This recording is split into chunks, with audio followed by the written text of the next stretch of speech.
حربا كي تصور من مدينة كي قلي هو يا دي محمد कि मेरे दिल में बसी हो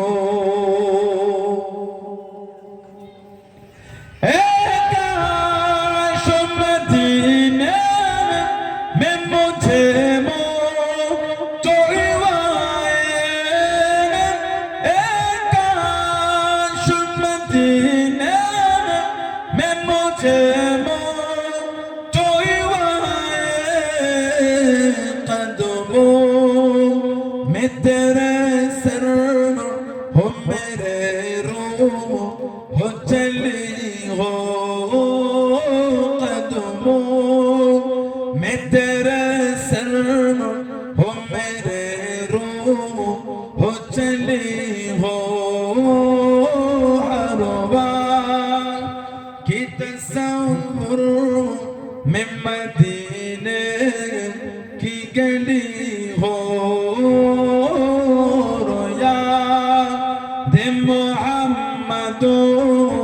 कि मेरे दिल में बसी हो आका का गदा हो है जहन्नम तू भी सुन ले आका का गदा हो है जहन्नम तू भी सुन ले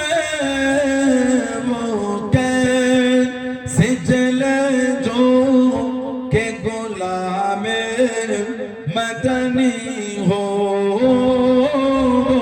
कैसे चले जो के गुलाम मदनी हो हरवा की तस्वुर में मदीने की गली हो रोया दे कि मेरे दिल में बसी हो अल्लाहुम्मा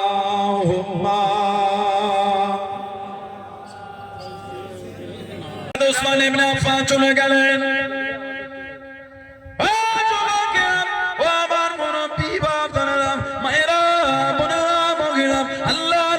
সামনে চলে গেলেন আল্লাহ নবীর কাছে দাঁড়িয়ে গেলেন আসসালামু আলাইকুম ইয়া রাসূলুল্লাহ হাবিবাল্লাহ আল্লাহ নবী সালামে জবাব করে দেন আল্লাহ নবী উত্তর করে দেন ইয়া রাসূলুল্লাহ হাবিবাল্লাহ ইয়া রাসূলুল্লাহ হাবিবাল্লাহ আল্লাহ পাকের নবী হুজুর বিয়াদি মাফ করুন গুস্তাখিটা ক্ষমা করুন আপনি আমার জন্য দোয়া করেন আপনি আমার জন্য দোয়া করেন আমার মাল যেন কমে যায় আমার অর্থ যেন কমে যায় এত মাল আমার লাগবে না হুজুর আপনি দোয়া করেন আমার মাল যেন কমে যায় আমি উসমান আমার বড়টা চিন্তা হয় আমার বড়টা ভয় হয় যেভাবে মালে বরকত হয়ে যায় আল্লাহ পাক যেভাবে মালে বরকত দিয়ে দেয় আমি উসমান রাদিয়াল্লাহু তাআলা হয়তো মাল নিয়ে ব্যস্ত হয়ে যাব হিসাবে ব্যস্ত হয়ে যাব আপনার পিছনে দাঁড়িয়ে দাঁড়িয়ে আল্লাহ পাকের আর বেশি ইবাদত করতে পারবো না ইয়া রাসূলুল্লাহ হাবিবাল্লাহ আল্লাহ পাকের নবী হুজুর আপনি দোয়া করেন আমার মাল যেন কমে যায় আল্লাহ নবী জানিয়ে দেন আল্লাহ নবী শুনিয়ে দেন ও মুসলমান আস্তে গিয়ে জমিয়ার দস্তরখান বিছিয়ে খাবে না জমিনে বসে খাবে না ঘোড়া পিঠে চড়ে চড়ে খাবে ঘোড়া পিঠে ঘুরে ঘুরে খাবে হযরত উসমান রাদিয়াল্লাহু তাআলা ঘোড়া পিঠে ঘুরে ঘুরে খাচ্ছেন মাল কমা দূরে করা আল্লাহ পাকের হুকুমে মাল আরো বেড়ে যায় জোরে বলুন সুবহান আর একটু জোরে বলুন সুবহান ও যুবক আল্লাহ নবীর সামনে চলে গেলেন আল্লাহ নবীর কাছে দাঁড়িয়ে গেলেন আসসালামু আলাইকুম ইয়া রাসূলুল্লাহ হাবিবাল্লাহ সাল্লাল্লাহু আলাইহি ওয়াসাল্লাম হুজুর বিয়াদি মাফ করুন মাল ক্ষমা দূরের কথা মাল আরো বেড়ে যায় আল্লাহ নবী জিজ্ঞাসা করলেন আল্লাহ নবী জানতে চাইলেন ও মুসলমান তুমি জমিনে পড়ে যায়, যে লোকমাগুলি নিচয় পড়ে যায়, ওগুলোকে কি করো বাবা? ইয়া রাসূলুল্লাহ হাবিবাল্লাহ, ইয়া রাসূলুল্লাহ হাবিবাল্লাহ, আল্লাহ পাকের নবী, আমি উসমান রাদিয়াল্লাহু তাআলা আনহু, আমার খাওয়াটা মিটে গেলে পুরা পিঠ থেকে নিচয় নেমে ওগুলো খুঁড়িয়ে খুঁড়িয়ে ধুলোগুলোকে সাফ করে, ময়লাগুলোকে সাফ করে, আল্লাহ পাকের দেওয়া রিজিক মনে করে ওগুলোকে আবার খেয়ে নিই। আল্লাহ নবী জানিয়ে দিয়ে, আল্লাহ নবী সরিয়ে দিয়ে, ও উসমান, তুমি আল্লাহ দেওয়া রিজিকে এত সম্মান করেছো বাবা, আল্লাহ রাব্বুল আলামিন এত খুশি হয়ে গিয়েছে তোমার মালেতে, আল্লাহ রাব্বুল আলামিন এত বরকত দিয়ে দিয়েছেন। জোরে বলুন সুবহান, আর একটু জোরে বলুন সুবহান। উসমান, আর তুমি নিচই বসে নয়, দস্তরখান বিছিয়ে নয়, ঘোড়ার পিঠে চেপে খাবে। রাদিয়াল্লাহু তাআলা আল্লাহ নবী জানার সামনে বলেছেন, উসমান রাফিকি ফিল জান্নাহ, তুমি হলে আমার আল্লাহর জান্নাতের বন্ধু। জোরে বলুন। নবী ওনাকে দেখে লজ্জা করতেন। হযরত উসমান ইবনে আফফান, নবী ওনাকে দেখে লজ্জা করতেন, লজ্জা, হায়া। আমাদের মধ্যে হায়া কমে গেছে। আল্লাহ রাসূল বলেছেন, আল হায়া শুবাতুম মিনাল ঈমান, লজ্জা এটা ঈমানের একটা অংশ, ঈমানের একটা অঙ্গ। যার মধ্যে লজ্জা নাই, জানবেন ঈমানের একটা অংশ কম হয়ে গেল। ইদানিং আমাদের সমাজে যুবক আর যুবতীদের লজ্জা নাই। আমাদের বাড়ির মেয়েগুলি এত নোংরা পোশাক পরে রাস্তায় ঘোরে, তাকাতে ঘৃণা লাগে। বলে ঠিক বলছে না ভুল বলছে? আমাদের বাড়ির কিছু যুবক আছে এত নোংরা হয়ে রাস্তায় হাঁটে, ওদের দিকে ফিরতে কষ্ট মনে হয়। ওহ, ছেলেটা এত খারাপ হয়ে গেল। ছেলে মেয়েগুলির কি নাই বলে? বলে লজ্জা নাই। লজ্জা একটা বিরাট ব্যাপার। আল্লাহ রাসূল বলেছেন, তোমরা আমাকে দুটো জিনিসের গ্যারান্টি দাও, আমি রাসূল তোমাদের জান্নাতে জিম্মাদার হয়ে যাচ্ছি। মাত্র দুটো। এক নম্বর, তোমরা আমাকে তোমার জবানের গ্যারান্টি দাও। জবান এমন একটা জিনিস, এই জবানে যদি কেউ লাগাম লাগাতে পেরে, সে সব থেকে দূরে চলে যাবে।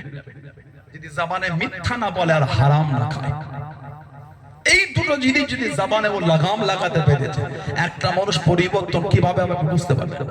দু নম্বর, লজ্জা স্থান। তোমরা যদি তোমাদের লজ্জা স্থানকে হেফাজত করতে পেরেছো, এই দুটো জিনিস আমি নবী তোমাদের জান্নাতের গ্যারান্টি দিয়ে দিলাম। জোরে বলো।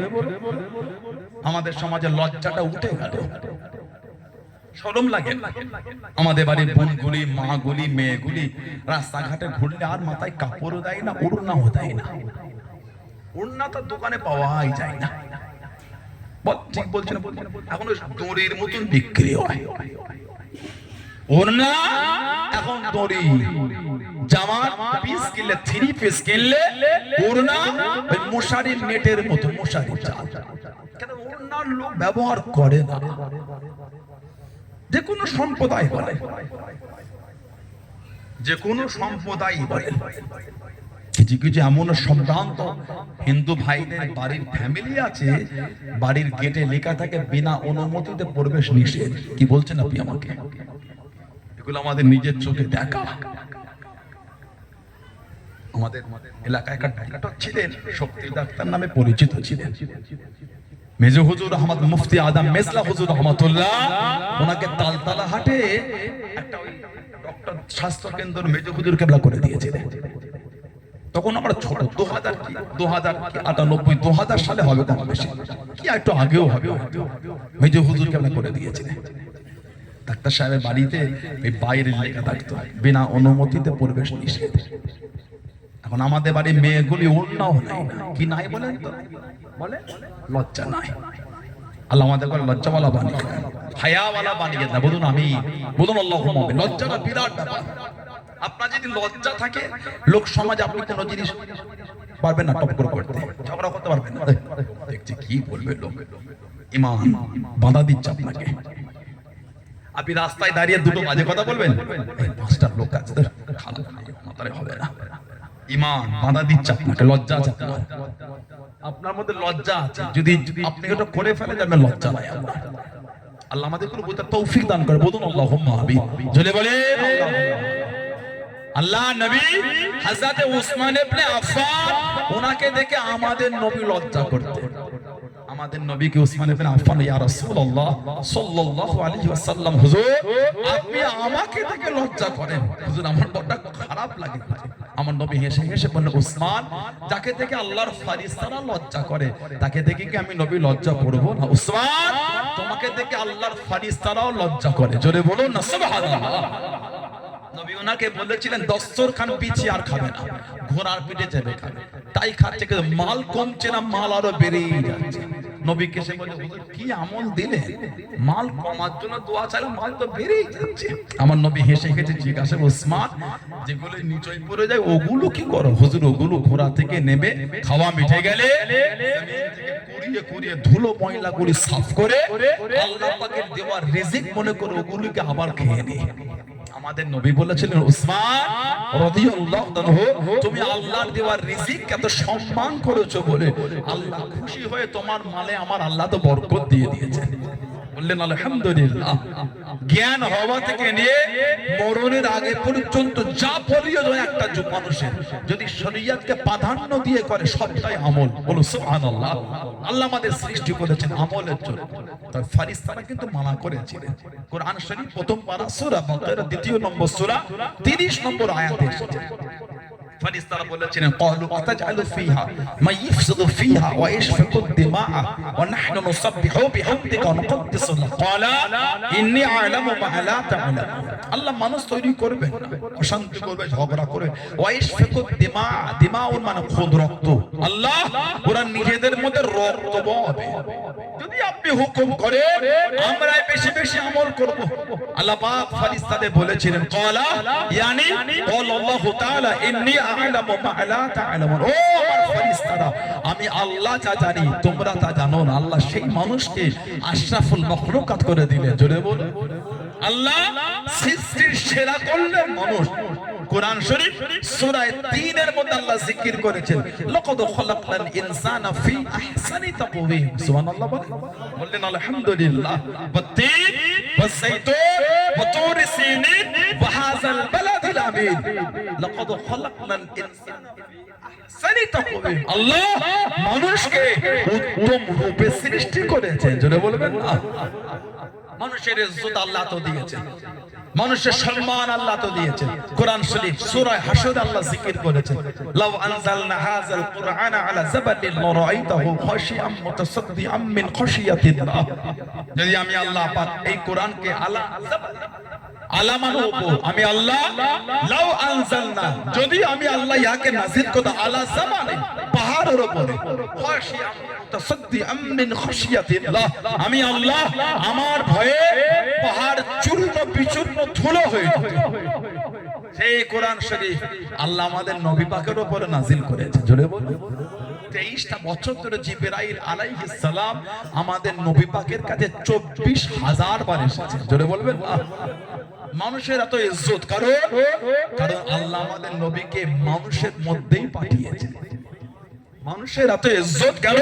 সরকারে দো আলামের জন্য, সরকারে দো আলামের জন্য আল্লাহ পাক কোরআন শরীফে নবীর মাকাম আলা করেছেন। তবে মানুষের জায়গা আল্লাহ দুটোর মধ্যে একটা করেছে, আমাদের তিনটে কোনো জায়গা নাই। দুটো জায়গা, হয় কেউ জান্নাতে যাবে, না হলে আসহাবুল ইয়ামিন বা আসহাবুল শিমাল, কেউ জান্নাতি বা কেউ জাহান্নামী, মধ্যখানে কোনো জায়গা নাই। আল্লাহ পাক কোরআন শরীফ সূরা হাশরে জিকির করেছেন, লা ইয়াস্তাবি আসহাবুন নারি ওয়া আসহাবুল জান্নাহ, লা ইয়াস্তাবি আসহাবুন নারি ওয়া আসহাবুল জান্নাহ। জান্নাত আর জাহান্নামের অধিবাসীরা এক না। তারপরেই আল্লাহ পাক বলেছেন, আসহাবুল জান্নাতি হুমুল ফাইজুন, জান্নাতের অধিবাসীরা তারাই হলেন সুফল, তারাই হলেন কিসমতওয়ালা, তারাই হলেন ভাগ্যওয়ালা। জোরে বলো, আল্লাহ আমাদের জান্নাতি হিসাবে কবুল করেন না। বলুন আমিন। জোরে বলেন আল্লাহুম্মা আমিন।